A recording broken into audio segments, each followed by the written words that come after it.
Bergsstaten, the mining inspectorate, is one of Sweden's oldest governmental operations. Now, over to something so new that it partially doesn't even exist just yet.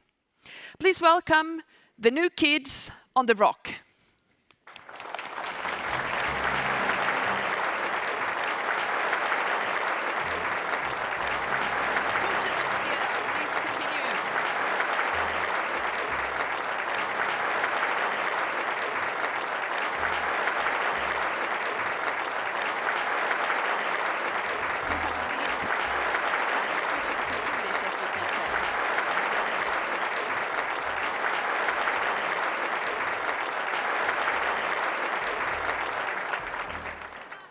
Come up on stage.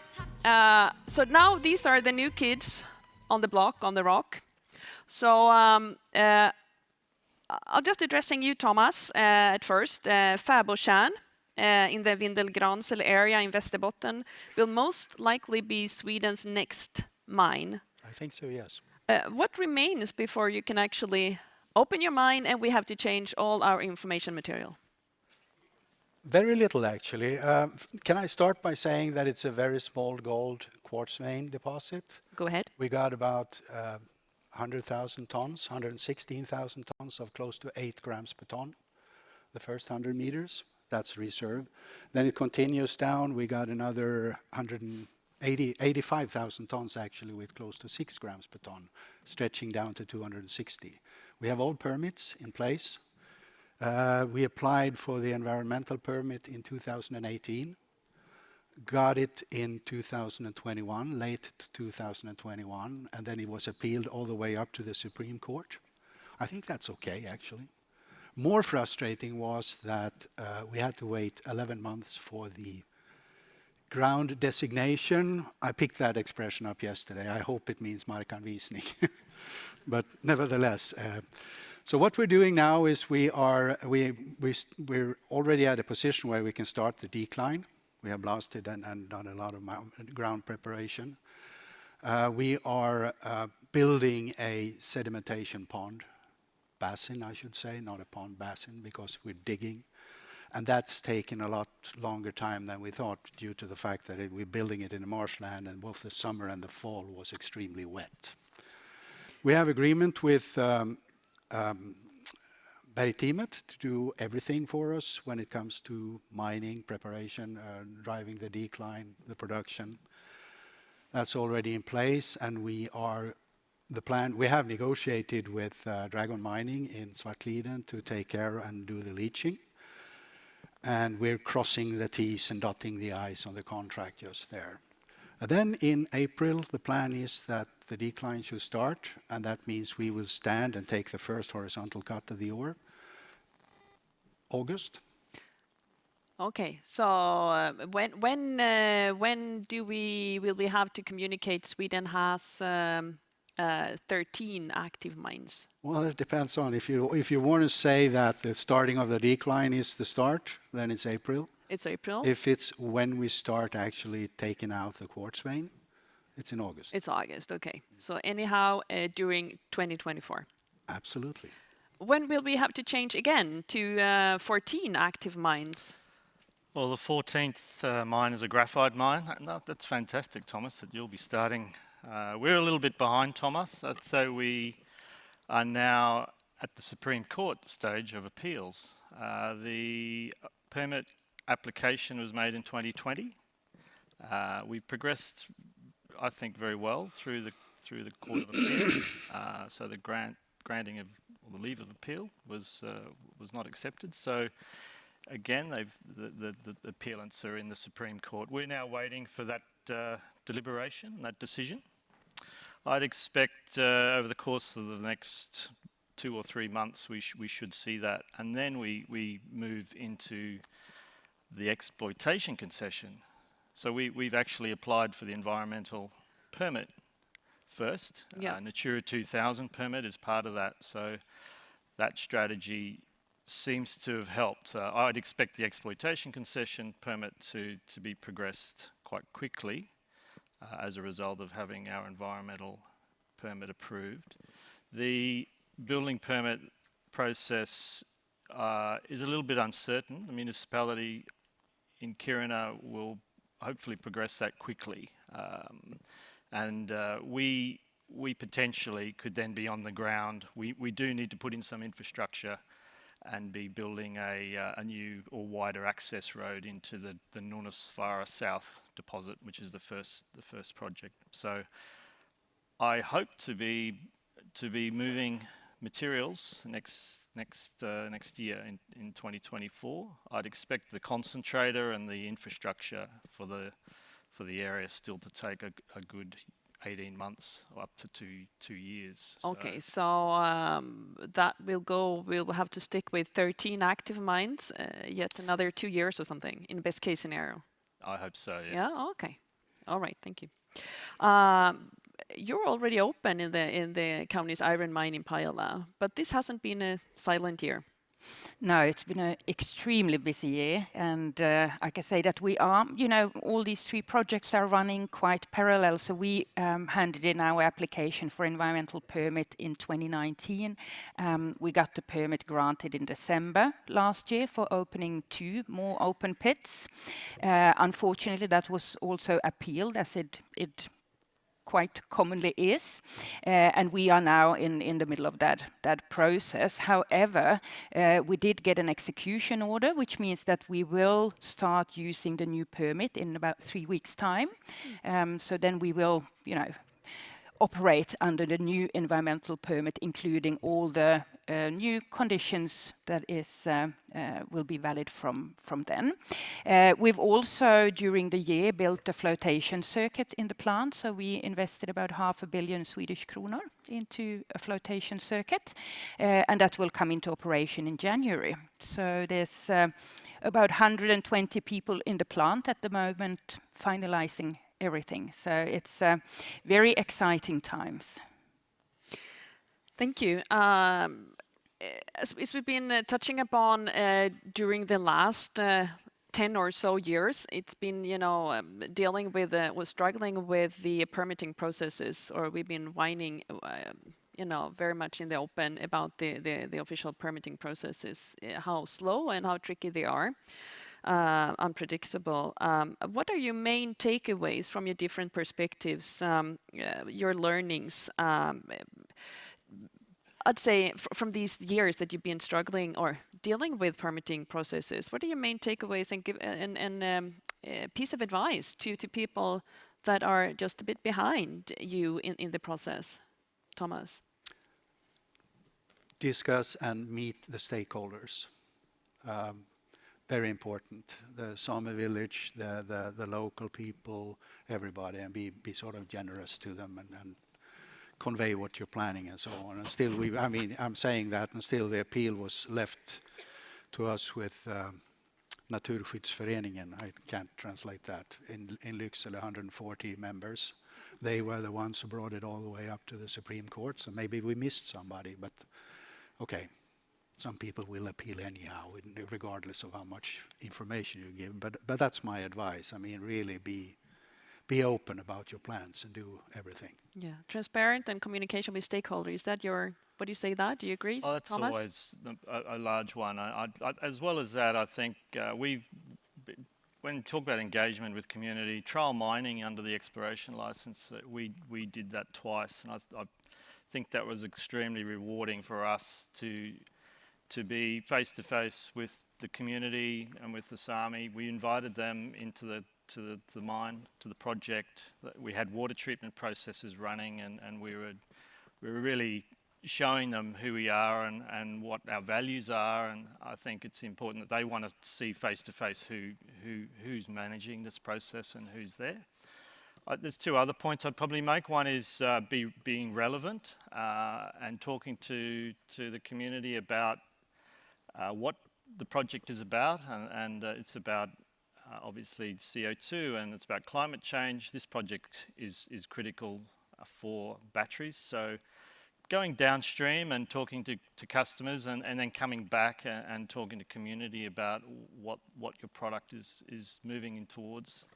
The third thing is our public affairs and the ability for us to get those messages out to the public, I think is extremely important for us all the way through to Brussels. And I think we spent a lot of time getting our messaging right. And Is it difficult to get your message through?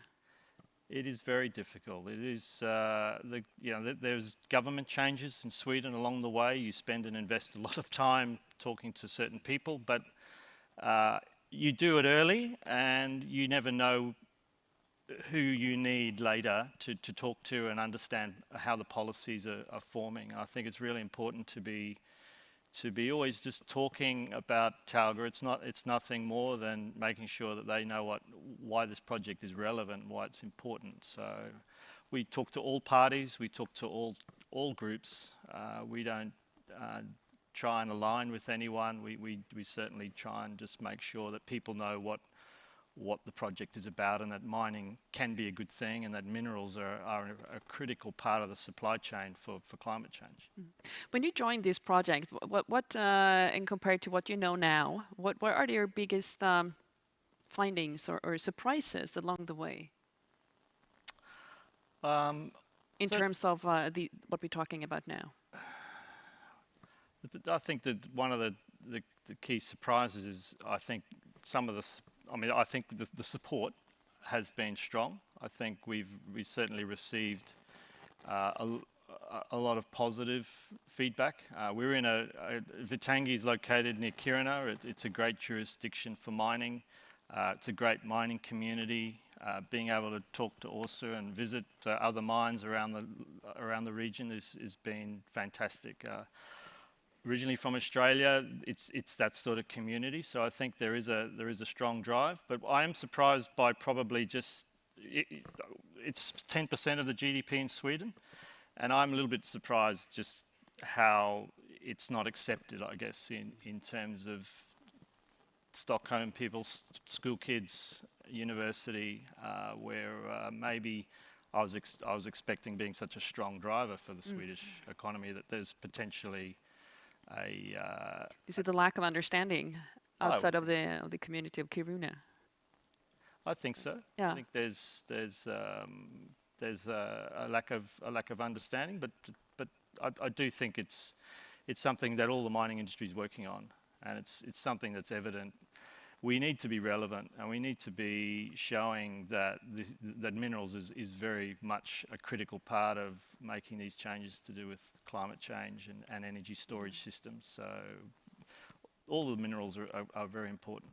Yeah, definitely. Do you agree, Åsa? Is that something that should be more addressed, in getting to increase the general knowledge or understanding? Absolutely. I completely agree, and I think it's quite interesting. When we do our local surveys, we're very fortunate to have an extremely strong support. We have about 95% of the population in Pajala that thinks that we are, that our operation is important for the society, and we very. It's less like North Korea. It is almost.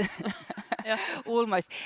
But however, we do see that the further away you go from the mining areas, the less is the support. And I think that the understanding is decreasing as well about mining and the importance of metals. So I think we as an industry still have a long journey there to inform. And I'm very happy about the campaign that Svemins is doing about trying to inform the public about the importance of metals and the mining industry. So I completely agree. And we arranged Geologins Dag, the Day of Geology, in September. We had about 100 people visiting us in Pajala, and there was one man, I think he was probably about 60 years old. He looked at a poster where you could see all the different metals that go into your mobile phone, and he was like, "Can I take a photo of this?" I had no idea. And if you can just get one person to realize what mining and metals are about, I think it's all worth it. But we got a long way to go still. Going back to what we brought up earlier here, what is your piece of advice? You've been through a couple of permitting processes with the Pajala mine too. Yes. No, I think what's important to understand is that you need to be realistic when it comes to timetables. These things do take time. We have a little bit of a special situation because we are discharging water into the border river, so we also have to follow the Espoo directive, and there needs to be consultations with Finland. And for us, those consultations have been very, very long. So I think, you need to be realistic that these things take time, and sometimes they maybe need to take time as well. Although I think that we should improve what can be improved in the process. So there's definitely things that where there's space for improvement. We touched upon earlier the fact that there is a new mineral strategy coming up, although it's not officially what will be included, or the directives are not there yet. What are your expectations for this mineral strategy, Thomas? Further strengthening this, I mean, to be able to open mines more easily in the. If you look at Botnia exploration, we have 4 to 6 years, but our plans and our directives from our owners is not that it should stop there. We should keep looking for similar deposits. I mean, why were we so successful? We're very small scale. We leave a very small footprint in nature after us, and I think that's an idea, a business idea, that you could actually work like that, because there's a lot of gold in Västerbotten, I can tell you. It just hasn't been found yet. And that's what we'd like to do then, to try to find these small deposits, and then the process needs to be. So the exploration goes on, although after it April. will go on. Will it change We're the a name, very by the small way? company. Will the name change? It's called Botnia Mining. That's in discussions. It's being discussed. Yes. Okay. So what are your expectations for the mineral strategy coming up? Emma, so if someone had told me 10 years ago Ursula von der Leyen and Biden would be talking at a high level around minerals and the strategic importance of that would have shocked me. So I will say that for certain minerals like graphite, they're a strategic mineral. The geopolitical risks and related to the fact that China produces or processes at least 90 to 95% of the world's battery-grade graphite. So my expectation is they should be accelerating certain projects like this one, the strategic project selection process, then should fast-track us. So if I'm expecting the court or the EU Commission to vote on this in December, I'd like the Swedish administration process to be rapid enough so that we can potentially, maybe early next year, then be recognised as a strategic project. We'd like to see with that a one-stop shop approach. We'd like to see appeal processes rapidly decided upon. It's not trying to fast track anything, but just it's the relative importance and the priorities given to certain projects as against others. So I'm probably a little bit selfish about that, but I think it's when you're at that level of discussions, I think it's important that certain projects have to be put in front. Yeah, we have a serious situation. I mean, we have to act after that, of course. Do you have any final comment? I mean, from your perspective, Åsa, what would you like to say to the leading representatives from the Swedish mining sector? I mean, from your point of view. Well, I'm thinking, what the minister was talking about, that we are, we're not just talking, we are actually doing, and I think that's something that I would like to see in a mineral strategy as well, especially when it comes to the early stages. I mean, we are doing a lot when it comes to turning the steel industry into being a fossil-free industry, but we need to have from the early exploration stages, we need to include that as well. We actually need to see some action there as well. And we heard Mikael Staffan say the amount of exploration that's going on in EU and in Sweden, it's not a lot. So I think we need to push the exploration industry and make it possible. So I think that's very important. And another thing I was thinking about is also research.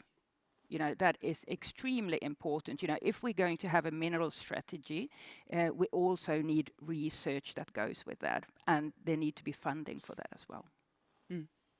That's correct. Do you agree, Thomas? The research. Can I add one thing that I also Absolutely. mentioned yesterday during the exploration day? I'm not only am I in Botnia Exploration, I'm a board member of a Canadian company also called Northern Crown. We're on Toronto Stock Exchange, the venture list. And that's where you should be if you're a junior mining company looking for ore then. And it's been extremely tough for a long period of time now to raise money for exploration there.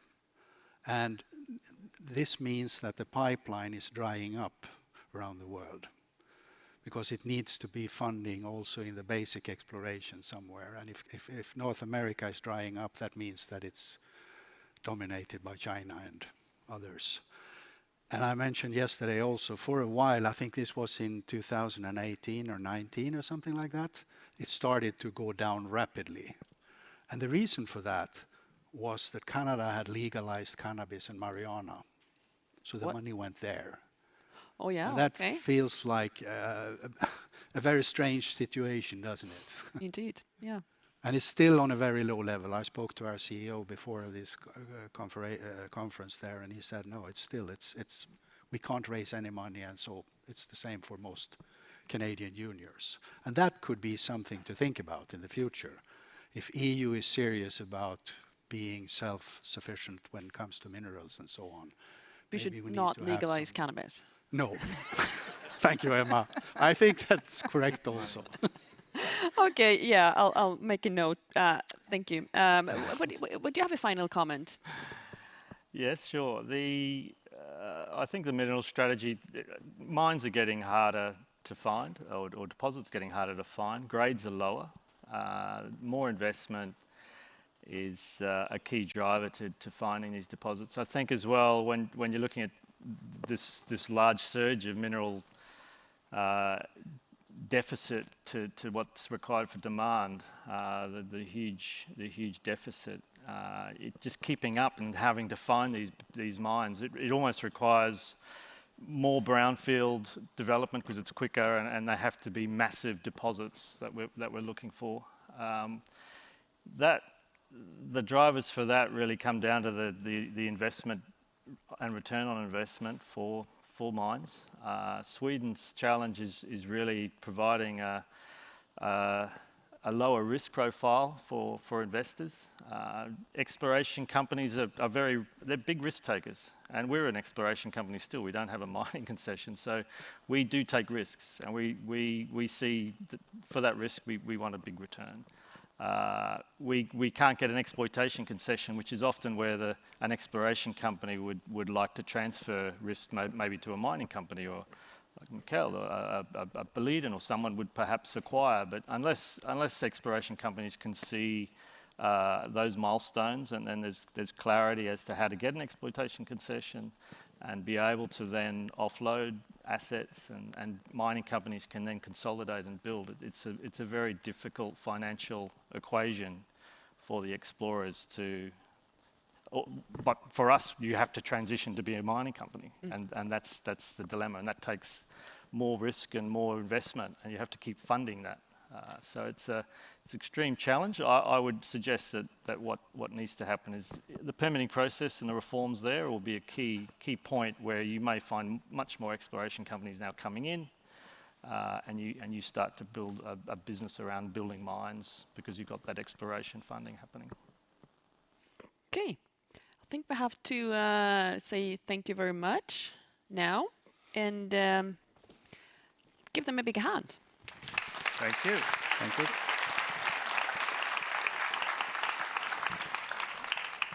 So thank you very much. Thank you. It's like an award, right? Thanks, Emma. Thank you. Okay, thank you very much.